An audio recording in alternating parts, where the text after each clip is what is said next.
Hi guys, I'm Mama Bear to Many. I am mom to 14 children. 12 of my children are still at home, and today we're going to go a little off topic, but I'm going to answer a question in case some of you are interested in starting your own YouTube channel. So, exactly how much does somebody who has 3,000 subscribers make on YouTube, and is it worth it? So, let's start out by going back a little bit. I started my channel in October 2021. Before then, I think I had 5 videos up. And those 5 videos were just very, it was like for me to have memories. And I'm out of breath.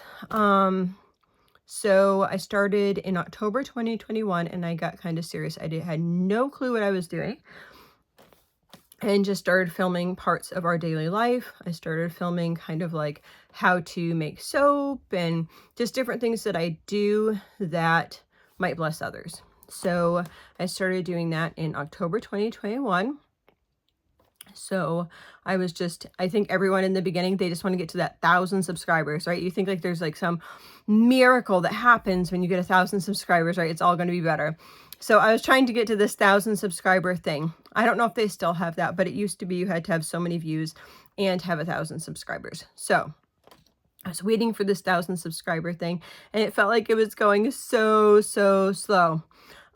During that time, I took a course which on blogging, and so I started a blog the spring of that year, as well as putting up my YouTube videos. And at that time, I was posting 2 to 3 times per week.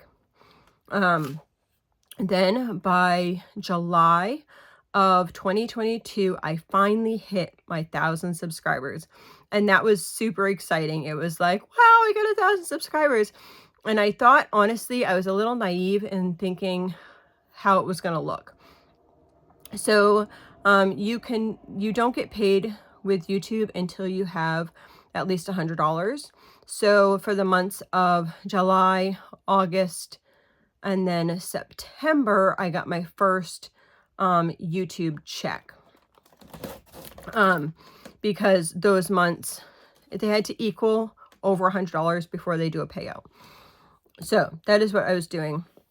So I have been doing all along, just posting videos, trying to get better with what I'm doing. In August, I ended up taking a course in like YouTube especially.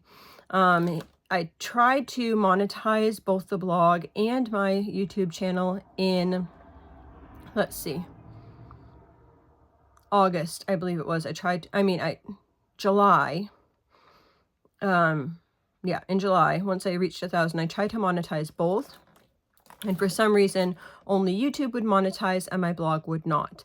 At that time, I decided, you know, I'm not going to focus on both. I juggled them both back and forth until I took the course in August about YouTube. And I was like, I need to just, if I'm going to do this YouTube thing, I'm just going to do this and forget about the blog at this point. So that's what I did. I mean, my goal ultimately is like, I would love to have a blog to go along with what I'm doing. If I'm doing food and that type of stuff, to have something that's printable for you guys, that you guys could just print out the recipes if you wanted to, or you could screenshot the recipes or whatever would be easier for you. As well as like if I'm doing a tutorial type thing, that you would have all that information right there. And that's my ultimate goal, is so that you would have both sides of things. But at this point, I needed to focus with limited time. I needed to focus on one or the other. And I think that's really important in YouTube. You have to focus on one thing at a time, and you have to go in all the way. Now, most of the time, the scenario looks like what I'm saying right now. It looks like very slow growth, even for some of these big time producers, very slow growth. And that was something that I got from that class, is a very slow growth. Just keep at it, keep at it, keep at it, keep at it. And then at some point, it will start to pick up. It will start to slow and steady wins the race, right? And it would just keep going. At this point, I started to increase the amount of content that I was putting out, and trying to figure out what I wanted to be okay with and what I didn't want to be okay with. Do I want my children on videos? For a little while, I was like, I don't know if I want them on videos, because I don't want people to make bad comments about my children. At the same time, it was like, we live in a small house, and my whole life is about my children, so how can I not have my children in the videos, because that's my life. I'm there like 24/7. So we just made some guidelines for our family that we felt comfortable with. And I'm very happy that we set those guidelines down early. So if you're looking to do whatever, I would set your guidelines down early. They talk a lot about niches, and I don't think that you specifically have to have one niche at that point. I think it's good for you to go through and see what people really like as well, because I never would have thought people would like to watch grocery hauls. I had never even heard really about grocery hauls, and I didn't even know it was really a thing. I've seen a couple before, but I just kind of put it out there one month and I was like, okay, this is weird. People like this. And those are my most watched videos, would be grocery hauls. So I would have thought that it would have been more like homesteading tutorial type things. It would have been like my niche, but I found that it's not. It's kind of like the all-encompassing, and sometimes I can do things that might be to a certain area, and then sometimes it might just be other things. Anyway, so excuse me, I decided that I would like increase and just keep going. So I increased. I'm putting out about 5 videos a week, and just trying to get as much content out there, and then hopefully YouTube will pick it up. Sometimes YouTube just, for some reason, like sucks in on a channel and just decides that they're going to climb them to the top real quick, and that is awesome. I saw them do that to a channel which most of you love. I don't want to mention the name, but I think it is super awesome for their family. It's a family that like really deserves it, and I've seen it also happen to other families or other channels, or YouTube will just come in and just be able to like climb them to the top. Another thing that I didn't realize about YouTube is it's not all about your video. It's a lot about, like, probably 80% is about your wording in your title, your wording in your thumbnail. I didn't even know what a thumbnail was, as well as what your thumbnail looks like. And I didn't realize that it made a difference that y'all wanted to see my face on the thumbnail, and actually I would get a lot more clicks if my face is on the thumbnail, because I'm not a person that really takes pictures of themselves. It was more like I wanted to show you guys what I was doing and how you could do it. So that was definitely an eye-opener for me, to realize these things. And I think that it's a big thing about growing, right? Like each month you learn something new, you try to incorporate that. So let me see, I think it was in August, my daughter, I had a really old iPhone. I had an iPhone 7, and it actually wasn't mine. My son, who passed away, when he passed away, that was his phone. And so I was using that phone. My daughter was interested in photography, so we decided to go halves for a camera at that time. And so that was about 300, I think a little over 300 on both of our parts to put in for that. Honestly, had I to do it again, I wouldn't do it, because it's really hard, because I have an old laptop. It's hard for me to take that content and get it out to you guys, because I have to put it onto a program, edit it on the program, and my computer is really slow. So sometimes if I have a long video on that, I can't actually do it. It won't let me, because if my video is over about 35 minutes, I don't have enough space in my computer itself in order to upload that to YouTube, because I have to save it to my computer before I can upload it to YouTube with this programming. Other things I needed to, so I took the 2 classes, got the camera. I also pay so I can make my thumbnails. I also pay for the website that I'm doing. I actually did like a shared payment type thing, so that's not too much. That's why I'm just keep paying it right now until I'm ready to go and like focus on that. So let's see. So October, I got paid. So September, October, I got paid. I didn't make enough in November to get paid, and then I got paid in December. So my total last year was $780 that I got paid. And so when I was doing my taxes, another thing I also didn't realize was that in order to count anything that I was using towards my YouTube, I had to have that like in a special account. That would be the easiest way to count it as a deduction. So I couldn't figure out how to count all my things as a deduction this year. So nothing counted as a deduction. So my classes that cost $450 together, I couldn't deduct those. My camera that was $350, I couldn't deduct that.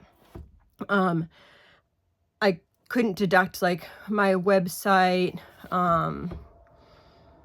or the program that I use for my thumbnails. I couldn't deduct any of that. But I also ended up during that time when Sweet Pea got sick, I decided that it would just be better for me to upgrade to an iPhone. And I couldn't deduct that cost either. So I ended up getting an iPhone 14 Pro, and that's what I've been videoing on, which is great because then I can just put my clips together through iMovie and make them that way, and I have enough space to be able to upload longer videos. It was very disappointing when I was doing other ones and I could only upload maybe like half the video. A couple of my videos you might see it's like part 1 and part 2. It's because I couldn't put them all together on my laptop. My laptop's just a cheap Walmart laptop. Before, like 4 years ago, we had no internet. We had no laptops. We were very just basic people. So, yeah. So last year, that's how much I made. I made $780, and I had, if you counted my iPhone, I would have had about $2,000 worth of deductions that could have counted towards the business. Oh, I also bought a microphone and a couple like stand things to hold the camera at the time, like tripods and whatever. Some worked, some didn't. I bought a microphone and it would cut out. So I actually had to delete quite a few videos because it only gave like half of my voice when I was talking like this, like half of it would just be disappeared. And so, and on my laptop, I can't do voiceovers. So it makes it really difficult. That was like, okay, what am I going to do? I got to try to figure something out. I'm pleased with the iPhone at this point to be able to do things, and I'm really happy that I was able to do that. But if you were to count financially where we're at, I made $780 and I spent over $2,000. So it's definitely not a moneymaker. I also spend, at least, if I'm to be honest, between filming and editing. Now, granted, a lot of my filming is done on things that I'm already doing, right? So if I was to say how much I spent on film, like filming and editing, it's probably about 30 to 40 hours a week. So I'm spending 30 to 40 hours a week to produce content, and at the current moment, I'm making nothing. So, yeah, it'll take a couple months before I actually make up to whatever so that I can be making something. And then I'm actually sucking on a ginger drop or something like that because I feel yucky, because beginning of pregnancy, you feel yucky. So currently I am not really making money on YouTube. And do I feel like it's worth it? I think it depends on why you're going into YouTube. I think if you're going into YouTube just to make quick money, it's going to be really hard for you to make quick money, because most of the time, yes, YouTube sometimes like cranks people right up there, but the chances that that's going to happen to you specifically, it might not. And you have to be prepared that it might not. And I think a lot of times people are like, once I get 1,000 subscribers, it will be great. But it's really not that. I mean, on a monthly basis, they do like 28 days. So on a 28-day basis, I get about, I think it's 50 to 75,000 views. And that's the amount of money I get. I'm getting from like $250 to $350 a month, roughly, at this point, but I haven't broken even yet. So, and we're talking about a year and let's see, October, November, December, January, February, March, a year and 5 months. And I haven't broken even yet. But that said, I feel like I feel like the people that I'm engaging with on YouTube really appreciate what I'm doing.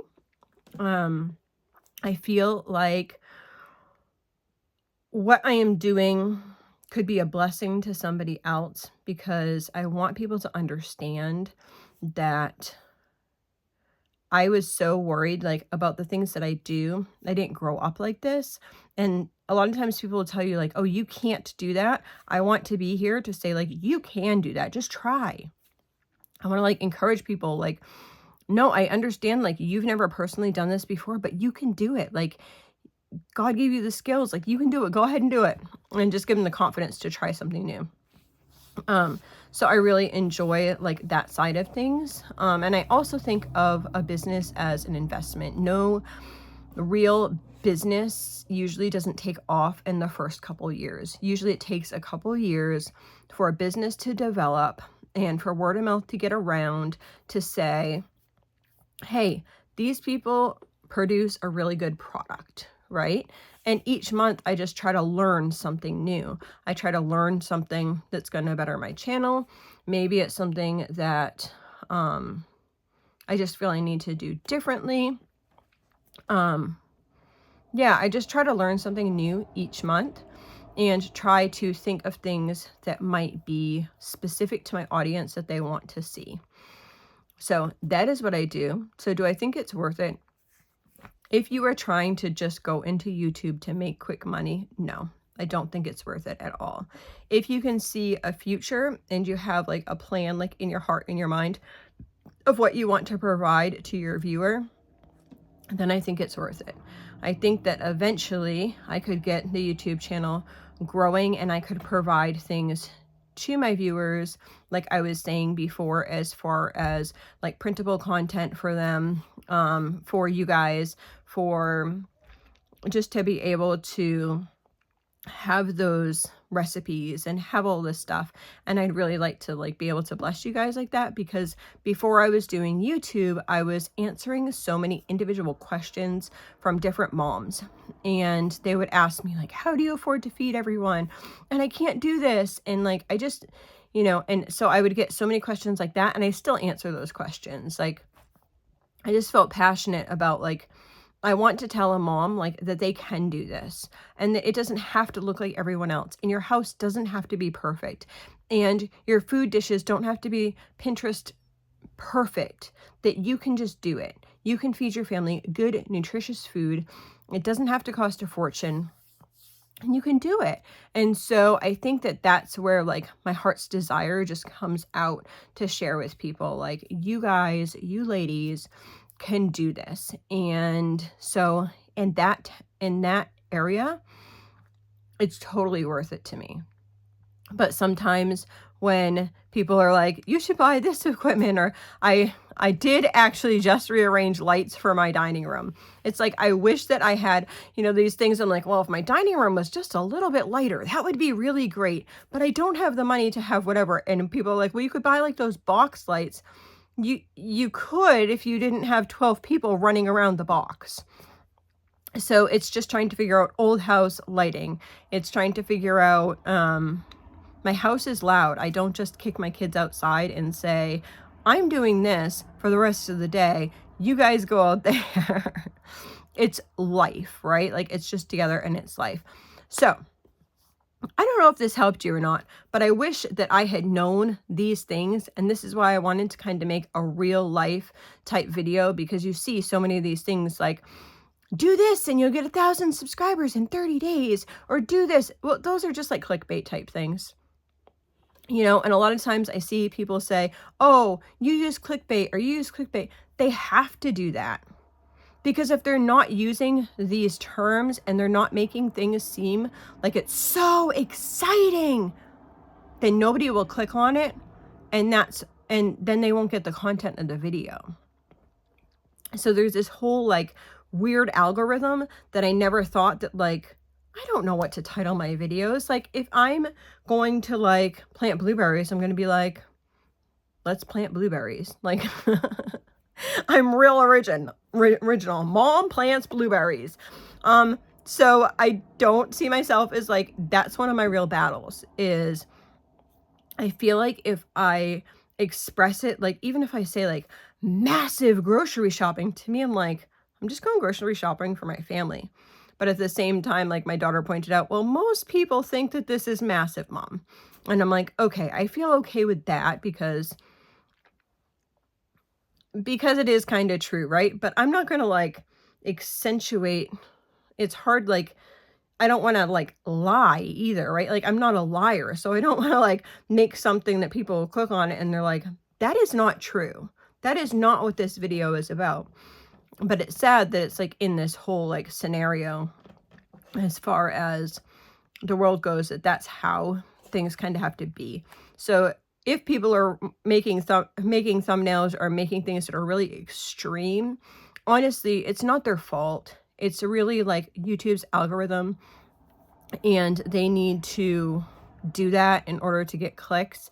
So unfortunately, that's just how the game is played, if you would. Um, so try not to be harsh on people if they're trying to like do that to engage their audience. So that is about it for the day. What did you guys think of this video? If you liked it, give a thumbs up. If you didn't like it, or you have thoughts or comments or questions or whatever, just leave them down in the comments below and I'll try to answer them for you if I have an answer for them. And if I don't, maybe I can send you someplace that will. So I hope y'all have a blessed day.